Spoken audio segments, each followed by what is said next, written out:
Welcome to Castified. Today, we're diving headfirst into something pretty serious. Researchers are calling it the largest password leak in history. Yeah, it's quite something. The numbers confirmed, what was it, June 19th? June 19th, 2025. Cyber News researchers put the figure at, well, an astonishing 16 billion login credentials exposed online. 16 billion. It's almost hard to grasp. Exactly. So our mission here is clear.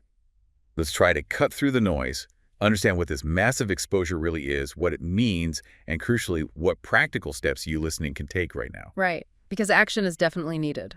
So you mentioned the scale, 16 billion, it's overwhelming. What types of services are we even talking about here? And is this just old data rehashed, or is there something different this time, more weaponizable, as they say? Well, that's precisely the point. We're looking at around 30 exposed data sets, and some of these are huge, like over 3.5 billion records each. Wow. And it covers a vast range. Think major players, Apple, Facebook, Google, GitHub, Telegram, even government accounts are apparently in there. Okay, so pretty much everything. Pretty much. And critically, this isn't just, old lists being recycled from breaches years ago. This seems to be fresh, current intelligence, often structured really helpfully for attackers, like URL, login, password, all neat and tidy. Like a ready-made kit for breaking into accounts. Almost exactly, yeah. It bypasses a lot of the initial work for them. That's a really crucial distinction then. So if it's not the big companies like Apple or Google getting directly hacked, Yeah. how did all this data, get out there? Where's it coming from? That's the other key point here. It's generally not from direct hacks on company servers. The primary sources seem to be multiple types of info stealers. Info stealers. Yeah, malware, stuff that operates directly on users' computers, grabbing credentials as they're used. And there's also data leakage from, say, misconfigured cloud environments where user data might have been stored improperly. Ah, I see. So it's compiled from lots of smaller breaches on individuals, plus some cloud leaks. Exactly. It's this massive compilation, and that's why researchers are calling it a blueprint for mass exploitation. It really enables huge phishing campaigns, identity theft, account takeover. And it's more than just passwords, right? You mentioned something else. Yes. Crucially, it often includes browser cookies and other metadata.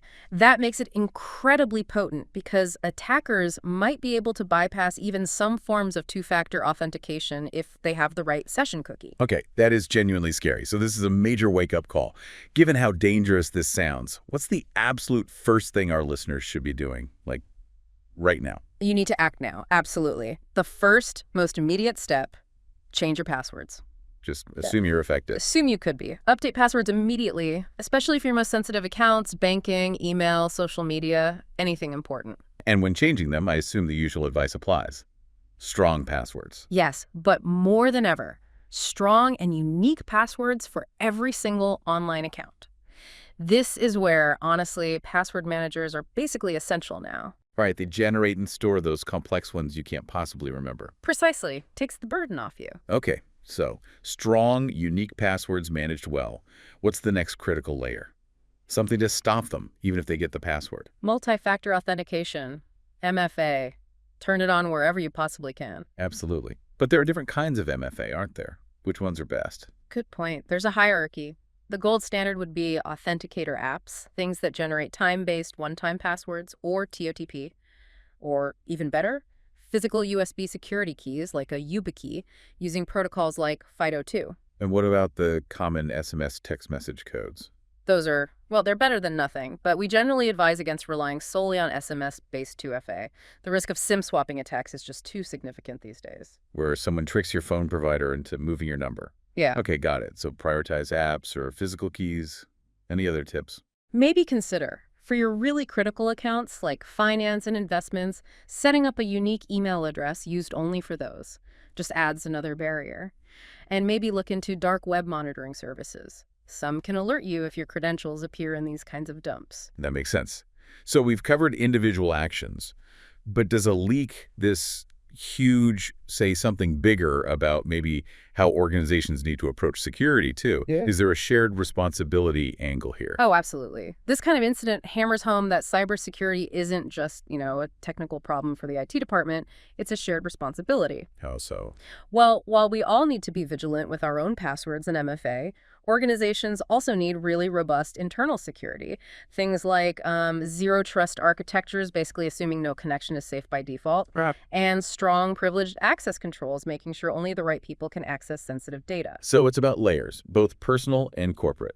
Exactly. This leak really underscores how interconnected everything is. A weakness on your device or in a company's cloud setup, it can all lead back to your data being exposed. It really, I just feel like a constant battle. So wrapping this up, what does it all mean? It sounds like fundamentally our digital security is just, Yeah. it's an ongoing commitment, isn't it? Not a one-time setup. That's a perfect way to put it. It's constant vigilance. And, this whole situation raises a pretty important question for all of us, I think. Goodness. In this age of just relentless digital threats, how deeply are we as individuals actually willing to proactively fortify our online lives rather than just, reacting every time the next big leak hits the headlines? Profound thought to mull over. Thank you for joining us on this deep dive today.